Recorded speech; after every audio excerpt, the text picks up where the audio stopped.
నామానికి స్తోత్రాలు. మీ అందరికీ వందనాలు. ఈరోజు మత్తయి సువార్త 25వ అధ్యాయం ధ్యానించుకుందాము. పరలోక రాజ్యము తన దివిటీలు పట్టుకొనిన పెండ్లి కుమారుని ఎదుర్కొనుటకు బయలుదేరిన 10 మంది కన్యకలను పోలి ఉన్నది. వీరిలో 5 బుద్ధి లేనివారు, 5 బుద్ధి గలవారు. బుద్ధి లేనివారు తమ దివిటీలు పట్టుకొని తమతో కూడా నూనె తీసుకొని పోలేదు. బుద్ధి గలవారు తమ దివిటీలలో కూడా సిద్ధలలో నూనె తీసుకొని పోయిరి. పెండ్లి కుమారుడు ఆలస్యం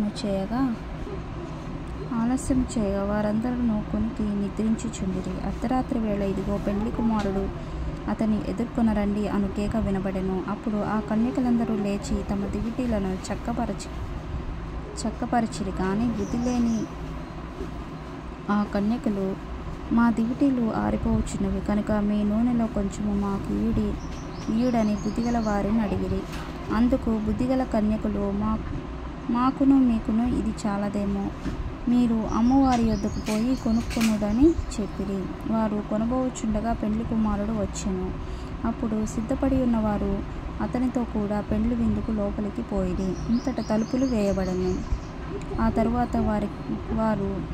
తరువాత తక్కిన కన్యకులు వచ్చి, అయ్యా అయ్యా మాకు తలుపులు తీయమని అడగగా, అతడు మిమ్మును నేను ఎరుగనని మీతో నిశ్చయంగా చెప్పుచున్నానని.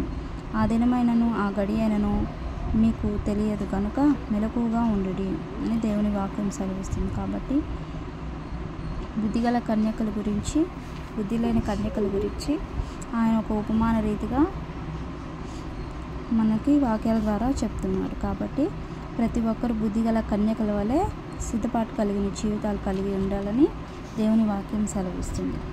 కాబట్టి సిద్ధపడాలంటే మనము అన్ని విషయాల్లో ఆయన్ని సంపాదించుకోవాలి. మారు మనసు, పరిశుద్ధాత్మ, మారు మనసు, బాప్తిస్మ, పరిశుద్ధాత్మ, ఇలా కృపావరాలు అన్నిటినీ మనం సంపాదించుకోవాలి.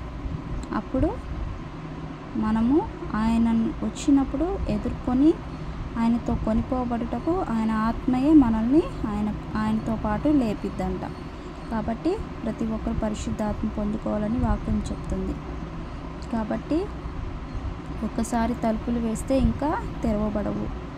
కాబట్టి ప్రతి ఒక్కరూ బుద్ధిగల కన్యకల వలె సిద్ధపడి ఆయన రాకడ కొరకు ఎదురు చూడాలని ఆయన వాక్యం చెప్తుంది. కాబట్టి ఆయన ఎప్పుడు ఏ క్షణాన్ని వస్తాడో తెలియదు. కాబట్టి అది అర్ధరాత్రి కావచ్చు, ఎప్పుడైనా కావచ్చు, మనకు తెలియదు. కాబట్టి ఆయన ఎప్పుడు వస్తాడో తెలియదు. కాబట్టి ప్రతి ఒక్కరూ సిద్ధపాటు కలిగిన జీవితం కలిగి ఉండాలని ఆయన వాక్యాలు చెప్తున్నాయి. కాబట్టి ఆయన విడవబడిన వారు తలుపుల యొద్దకు వచ్చి కొడుతున్నారంట.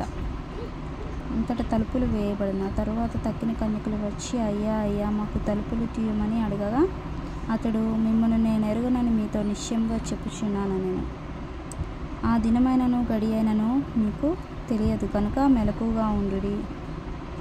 పరలోక రాజ్యం ఒక పురుషుడు దేశాంతరమునకు ప్రయాణమై తన దాసులను పిలిచి తన ఆస్తిని వారికి అప్పగించినట్లును, అతడు ఒకనికి 5 తలాంతులను, ఒకనికి 2, ఒకనికి 1 ఎవని సామర్థ్యమును చొప్పున వానికి ఇచ్చెను. వెంటనే దేశాంతరము పోయిను. కాబట్టి ఆయన పరలోక రాజ్యము ఇంకొక ఉపమాన రీతిగా ఉండిద్దని దేవుని వాక్యం చెప్తుంది. ఇక్కడేమో బుద్ధిగల కన్యకలు, బుద్ధి లేని కన్యకలు గురించి ఉపమానం చెప్పాడు. దేని గురించి? పరలోక రాజ్యము గురించి. ఇక్కడ కూడా పరలోక రాజ్యము ఒక మనుష్యుడు దేశాంతరముకు ప్రయాణమై తన దాసుని పిలిచి తన ఆస్తిని వారికి అప్పగించినట్లు ఇక్కడ వాక్యం చెప్తుంది. కాబట్టి ఒకరికి 5 తలాంతులు ఇచ్చాడు, ఒకరికి 2 తలాంతులు, ఇంకొకరికి ఒకటి ఇచ్చాడంట తలాంతు. ఎవరి సామర్థ్యం చొప్పున వారికి ఇచ్చాడంట. కాబట్టి అవి ఇచ్చేసి ఆయన మళ్ళీ వెళ్ళిపోయాడంట, దేశాంతరము పోయాడంట. అయితే 5 తలాంతులు తీసుకున్నవాడు వెళ్ళి వాటిని వ్యాపారం చేసి మరి 5 తలాంతులు సంపాదించాడంట. 2 తలాంతులు తీసుకున్నవాడు అలాగే వెళ్ళి భూమి త్రవ్వియు యజమాని సొమ్ము దాచిపెట్టాను.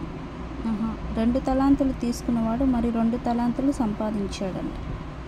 5 తీసుకున్న వాళ్ళు ఇంకొక 5 సంపాదించాడు, 2 తీసుకున్న వాళ్ళు ఇంకొక ఎక్స్ట్రా 2 సంపాదించాడు. కానీ 1 తలాంతు తీసుకున్నవాడు వెళ్ళి భూమిని త్రవ్వి యజమాని సొమ్ము దాచిపెట్టెనంట. కాబట్టి బహుకాలమైన తర్వాత ఆ దాసులు యజమానుడు వచ్చి వారి యొద్ద లెక్క చూచుకున్నాను. అప్పుడు 5 తలాంతులు తీసుకున్నవాడు మరి 5 తలాంతులు తెచ్చి, అయ్యా, నీవు నాకు 5 తలాంతులు అప్పగించితివి, అయితే అదిగాక 5 తలాంతులను సంపాదించాను అని చెప్పాడంట. అతని యజమానుడు, బలా నమ్మకమైన మంచి దాసుడా అని ఆయన్ని మెచ్చుకున్నాడంట. నీవు ఈ కొంచెంలో నమ్మకంగా ఉంటివి, నిన్ను అనేకమైన వాటి మీద నియమించదను, నీ యజమాను సంతోషంలో పాలు పొందుమని అతనితో చెప్పాడంట. కాబట్టి అలాగే 2 తలాంతులు తీసుకున్నవాడు వచ్చి, అయ్యా, నీవు నాకు 2 తలాంతులు ఇచ్చావు, అవి కాక నేను మరి ఒక 2 తలాంతులను సంపాదించానని చెప్పాడంట. అతని యజమానుడు, బలా నమ్మకమైన మంచి దాసుడా, నీవు ఈ కొంచెంలో నమ్మకంగా ఉంటుంది, నిన్ను అనేకమైన వాటి మీద నియమించదును అని యజమానుడు చెప్పాడంట. నీ యజమానితో సంతోషంలో పాలు పొందమని చెప్పాడంట. నెక్స్ట్ తర్వాత 1 తలాంతు తీసుకున్నవాడు వచ్చి, అయ్యా, నీవు విత్తిన చోట కోయి వాడవు, చల్లని చోట పంట కూర్చుకుని వాడవు, కాబట్టి నేను ఎరుగుదును గనుక నేను భయపడి వెళ్ళి నీ తలాంతును భూమిలో దాచిపెట్టాను అని చెప్తాడంట. అప్పుడు వాని యజమాని అంటాడు, ఇదిగో నీది నీవు తీసుకొనమని చెప్పాడంట. అందుకు అతని యజమానుడు వాడిని చూచి, సోమరిమైన చెడ్డదాసుడా అని మాట్లాడుచున్నాడు, నేను విత్తిన చోట కోయివాడను, చల్లని చోట పంట కూర్చుకొనివాడనని నీవు ఎరుగుదవా? అట్లయితే నీవు నా సొమ్ము సహకారుల యొద్ద ఉంచవలసి ఉండెను, నేను వచ్చి వడ్డీతో కూడా నా సొమ్మును తీసుకొని ఉండెనే అని చెప్పాడంట. ఆ తలాంతును వాని యొద్ద నుండి తీసివేసుకున్నాడంట. 10 తలాంతులు గలవానికి ఇయుడి, కలిగిన ప్రతి వానికి ఇయ్యబడును, అతనికి సమృద్ధి కలుగును, లేని వాని యొద్ద నుండి వానికి కలిగినది తీసివేయబడును. మరియు పనికి మాలిన ఆ దాసుని వెలుపటి చీకటిలోనికి త్రేసివేయుడి, అక్కడ ఏడ్పును పండ్లు కొడుకుని ఉండును అని దేవుని వాక్యం చెప్తుంది. తన మహిమతో మనుష్య కుమారుడు ఆయనతో కూడా సమస్త దూతలను వచ్చుచున్నప్పుడు ఆయన తన మహిమగల సింహాసనం మీద ఆసీనుడై ఉండును. ఇప్పుడు దేవుడి వాక్యం ఏం చెప్తుందంటే, యజమానుడు ముగ్గురు దాసులను తీసుకొని ఒక్కొక్కరికి ఒక 5, రెండో వాడికి 2, మూడో వాడికి 1 తలాంతు ఇస్తే, 5వ వాడు 5ని రెట్టింపుగా ఇంకో 5 తలాంతులు సంపాదిస్తాడు, 2వ వాడు ఇంకొక 2 సంపాదిస్తాడు. కానీ 1 తలాంతు కలిగిన వాడు భయపడ్డాడంట. ఎందుకు భయపడి దాన్ని భూమిలో దాచిపెట్టాను అని చెప్తే, అప్పుడు ఆ యజమానికి చెడ్డదాసుడా అని దేవుడు అంటున్నాడు. ఎందుకంటే ఇచ్చిన తలాంతును వాడుకోలేదు కాబట్టి ఆయనకి కోపం తెప్పించాడు. కాబట్టి నేను వచ్చి వడ్డీతో కూడా నా సొమ్మును తీసుకొని ఉందునే అని చెప్పాడంట. ఆ తలాంతు వాని యొద్ద నుండి తీసివేశాడంట. 10 తలాంతులు గనవానికి ఇచ్చాడంట. కాబట్టి దేవుడు అతనికి సమృద్ధి కలుగును, లేనివాడి నుండి వాడిని కలిగినదంతయు తీసివేయబడును. మరి పనికి మాలిన ఆ దాసుని వెలుపటి చీకటిలో వేసాడంట. అక్కడ ఏడ్పును పండ్లు కొడుకుతూ ఉండునని దేవుని వాక్యం సెలవిస్తుంది. కాబట్టి దేవుడు మనకిచ్చిన ఆశీర్వాదాలను మనము సమస్తంలో రెట్టింపు చేసుకోవాలి, ఆయనలో మనం అభివృద్ధి చెందాలి. అంతేకాని ఆయన మనకి మారు మనసు ఇచ్చాడు, బాప్తిసం ఇచ్చాడని మనం అలాగే ఉండిపోకూడదు. ఎందుకంటే మనం దినదినము ఫలించాలి. ఆయన ఇచ్చిన మన తలాంతులను రెట్టింపు చేసుకోవాలని దేవుని వాక్యం సెలవిస్తుంది. లేకపోతే వాళ్ళని సోమరి చెడ్డదాసుడా అని దేవుని వాక్యం సెలవిస్తుంది. కాబట్టి ఆయనంట మహిమగల సింహాసనం మీద ఆసీనుడై ఉన్నాడంట. అప్పుడు సమస్త జనములు ఆయన ఎదుట పోగు చేయబడుదురు. గొల్లవాడు మేకల నుండి గొర్రెలను వేరుపరిచినట్లు ఆయన వారిని వేరుపరచును. చూసారా, దేవుడు సమస్తమును సింహాసనమందు ఆసీనుడై ఉండి ఆయన ఎదుట అందరినీ ప్రతి ఒక్క జనాంగాన్ని పోగు చేస్తాడంట. గొల్లవాడు మేకల్ని గొర్రెల్ని వేరుపరిచినట్లు ప్రజల్ని కూడా వేరుపరుస్తాడంట. తన కుడివైపున గొర్రెలను ఎడమవైపున మేకలను నిలవబెట్టెను. అప్పుడు రాజు తన కుడివైపున ఉన్న వారిని చూచి, నా తండ్రి చేత ఆశీర్వదింపబడిన వారా రండి, లోకము పుట్టినది మొదలుకొని మీ కొరకు సిద్ధపరచబడిన రాజ్యము స్వతంత్రించుకుని, నేను ఆకలి కొంటిని, మీరు నాకు భోజనము పెట్టితిరి, దొప్పిగొంటిని, నాకు దాహం ఇచ్చితిరి, పరదేశిన ఇంటిని నన్ను చేర్చుకుంటుని, దిగంబరిన ఇంటిని నాకు బట్టలు ఇచ్చితిరి, రోగిన ఇంటిని నన్ను చూడవచ్చితిరి, చెరసాలలో ఉంటిని నా యొద్దకు వచ్చితిరని చెప్పును. అందుకు నీతిమంతులు, ప్రభువా, ఎప్పుడు నీవు ఆకలిగొని ఉన్నావు, ఆకలిగొని చూచి నీకు ఆహారం ఇచ్చాము అని అడుగుతారంట. ఎప్పుడు దప్పిక కలిగి ఉన్నప్పుడు ఎప్పుడు నీకు నీళ్ళని ఇచ్చాము అని అడుగుతారంట. ఎప్పుడు పరదేశివైండుట చూచి నిన్ను చేర్చుకుంటుని, దిగంబరివైండుట చూచి బట్టలు ఇచ్చితిమి, ఎప్పుడు రోగివైండుట చూచి సరసాల్లో ఉండుట అయినను చూచి నీ వద్దకు వచ్చితిమి అని ఆయన్ని అడిగారంట. అందుకు రాజు, మిక్కిలి అల్పుడైన ఈ నా సహోదరులలో ఒకరిని మీరు చేసితిరి కనుక నాకు చేసితిరని నిశ్చయంగా మీతో చెప్పుచున్నానని ఆయన వారితో అన్నాడంట. అప్పుడు ఆయన ఎడమవైపు ఉండు వారిని చూచి, శపింపబడిన వారులారా, నన్ను చూచి అపవాదికి వాని దూతలకు సిద్ధపరచబడిన నిత్యాగ్నిలోనికి పోవుడి అని ఎడమవైపు ఉన్నవారికి చెప్తున్నాడంట. కాబట్టి నేను ఆకలి ఉన్న నీటి దాహం కలిగి ఉన్న భోజనం పెట్టలేదు, నీటిని ఇవ్వలేదు, కాబట్టి పరదేశిన ఇంటిని మీరు నన్ను చేర్చుకొనలేదంట. కాబట్టి దిగంబరిన ఉన్నాను కానీ నన్ను చేర్చుకోలేదు. కాబట్టి ఇవన్నీ ఏంటంటే, మనము ఎవరైనా ఆకలి కొన్నా, ఎవరైనా నీళ్ళని అడిగినా, సహాయం కోసం మన దగ్గరికి వచ్చిన, ఎవరైనా అడుక్కునే వాళ్ళు కానీ ఎవరైనా సరే, మన కుటుంబీకుల్లో ఎవరైనా సరే మన సహాయం కోరి ఎవరైనా వచ్చినా, మనం కలిగి ఉండి కూడా మనము సహాయం చేయకపోతే ఆయన అటువంటి వారికి ఈ వాక్యాలు వర్తిస్తాయని దేవుని వాక్యం చెప్తుంది. కాబట్టి ఎవరైనా సరే కలిగి ఉన్న వాళ్ళు లేని స్థితిలో ఉన్న వారికి ఇవ్వాలని దేవుని వాక్యం చెప్తుంది.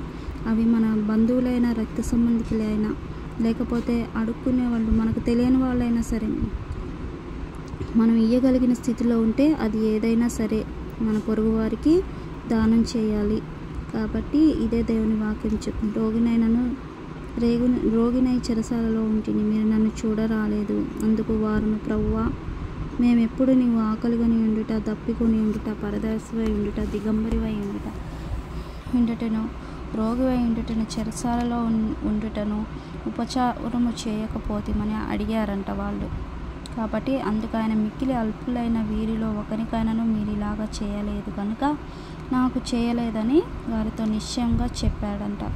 కాబట్టి మీరు నిత్య శిక్షకు, నీతిమంతుల నిత్య జీవమునకు పోవుదురు. వీరు నిత్య శిక్షకును, నిత్య శిక్ష అంటే నిత్యము శిక్షించబడతారంట,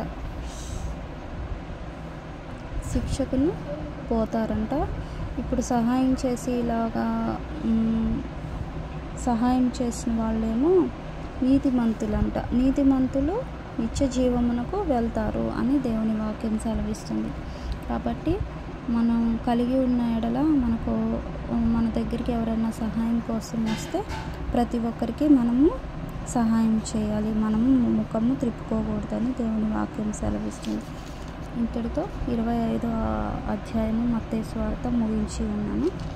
చిన్న ప్రార్థన చేసుకుందాం. పరిశుద్ధుడా, ప్రేమ కలిగిన దేవా, నీ బంగారు పాదాలకి స్తోత్రములు తండ్రి. అయా, ఈరోజు నాయన మత్తయి సువార్త 25వ అధ్యాయం ధ్యానించుకొని ఉండగా నీ వాక్యాల ద్వారా మాట్లాడుకుంటున్నాం తండ్రి. స్తోత్రాలయ్యా. బుద్ధిగల కన్యకలు, బుద్ధి లేని కన్యకలను వాక్యాల ద్వారా మాట్లాడావు ప్రభా. సిద్ధపాటు కలిగి నాయన అన్ని విషయాల్లో నా తండ్రి నీ కోసం ఎదురు చూసే స్వభావం దయచేయండి. నీవు వచ్చినప్పుడు ఎదుర్కొనే కృపలో మమ్మల్ని ఉంచండి తండ్రి. నీకు స్తోత్రములు. అలాగే నాయన అయా, నీకు స్తోత్రములు తండ్రి. అలాగే నాయన యేసయ్య, అయా, ఎవరెవరికైతే నాయన అయా ఇటువంటి తలాంతులు ఇచ్చి ఉన్నావో నాయన, అది రెట్టింపు చేసుకునే భాగ్యాన్ని దయచేయండి తండ్రి. అలాగే ప్రభా, అన్ని విషయాల్లో నీకు మహిమకరంగా ఉండటకు సహాయం చేయండి తండ్రి. దేవా నీకే వందనాలు, స్తుతులు, స్తోత్రాలు చెల్లిస్తున్నాము ప్రభా. అలాగే నీ వాక్యము చెప్తుంది తండ్రి నాయన, మా పొరుగు వారికి సహాయం చేసే గుణాన్ని నీవు ప్రభా. దేవా మేము కలిగి ఉండి కూడా నా తండ్రి అయా ఆపదల్లో ఉండి నా తండ్రి అయా యేసయ్య అవసరతల్లో ఉండి నా తండ్రి కలిగి ఉన్న వారిని నాయన యేసయ్య అయా చేయి చాచి అడిగినప్పుడు నా తండ్రి లేదనే మనస్సు నాయన నాలో మాలో ఉండకుండా సహాయం చేయి తండ్రి. నీ వాక్యం సెలవిస్తుంది ప్రభా 25వ అధ్యాయంలో తండ్రి అటువంటి వారిని నీతిమంతులని నా తండ్రి నీవు ఎంచి ఉన్నావు తండ్రి. అయా నీకు స్తోత్రములు నాయన.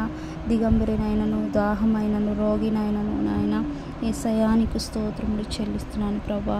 అయా చేర్చుకొనలేదని నీ వాక్యాలు నాయన సెలవిస్తున్నాయి ప్రభా. దయచేసి నాయన అటువంటి వారిని చేర్చుకొని ప్రేమించే మనస్సు నీవు ప్రభా. అయా నీకే వందనాలు, స్తోత్రాలు చెల్లిస్తున్నాను తండ్రి. ప్రతి ఒక్కరికి నాయన మేము కలిగి ఉన్న ఎడల నాయన మా పొరుగువారి పట్ల ఉపచారం చేసే మనస్సును దయచేయమని నాయన నీ పాదాలు పట్టుకొని ప్రార్థిస్తున్నాం తండ్రి. ఎందుకంటే నాయన అటువంటి వారిని నీతిమంతులను ఎంచి ఉన్నావు. చేయని వారిని నాయన యేసయ్య నిత్య శిక్షకు అర్హులవుతారని నాయన 46వ వచనంలోనూ మాట్లాడుచుండగా తండ్రి దయచేసి ప్రభా నీతిమంతుల వలె నా తండ్రి అయా నాయన నీ ఎదుట ఉండుటకు సహాయం చేయండి. అన్ని విషయాల్లో మీరు తోడున నీవు ఇచ్చిన వాక్యం బట్టి నీకే వందనాలు, స్తుతులు, స్తోత్రం, కృతజ్ఞతాస్తుతులు, స్తోత్రం. నాతో పాటు ఏకీభవించే ప్రతి ఒక్కరిని దీవించండి, ఆశీర్వదించండి, బలపరచండి. అన్ని విషయాల్లో మీరు తోడుండి సహాయం చేయమని నజరేయుడైన యేసు నామములో ప్రార్థిస్తున్నాను తండ్రి. ఆమేన్, ఆమేన్, ఆమేన్. వందనాలు అందరికీ.